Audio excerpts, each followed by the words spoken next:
What do you want to do with the rest of your life? That's a pretty broad question, right?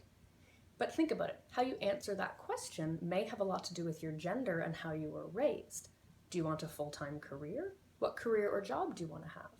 Do you want children? If so, do you want to stay at home with them while they're young?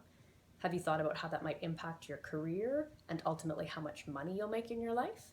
Do these questions even matter to you? This week we're looking at careers. Nowadays, most women actually want a career, even if they also want children. And this is difficult to figure out a lot of the time. The work world wasn't originally designed to have women in it.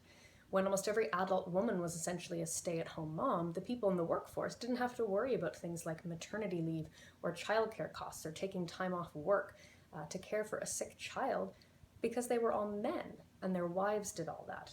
But as soon as women started entering the workforce, which obviously was a great thing, all of a sudden there were a lot of things for employers to worry about that they hadn't had to before. And a lot of these things could cost them money, which wasn't desirable. For example, do you hire the newly married young woman? Well, maybe she's going to get pregnant soon and you'll have to find someone new. That's no good, better just hire the man who applied.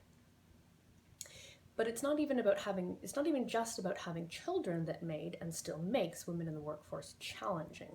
They were, and often still sadly are, seen as unwelcome, incompetent, or distracting because of their womanly charms and ways.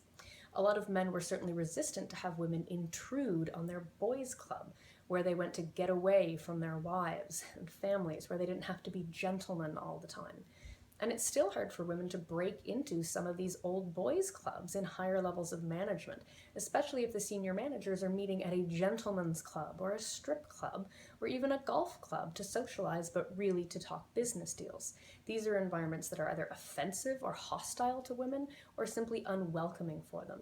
So the males go off and talk business while the female or females are excluded. And of course, when women entered the workforce, many were sexually objectified.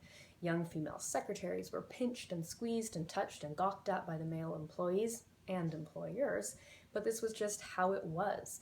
And although explicit sexual harassment like this is much less common now, thanks to explicit rules about how it's not okay, there are still many, many subtle forms of sexual harassment going on in offices and workplaces all over the world that make having a career and a job often a much more challenging and unpleasant experience for women than for men.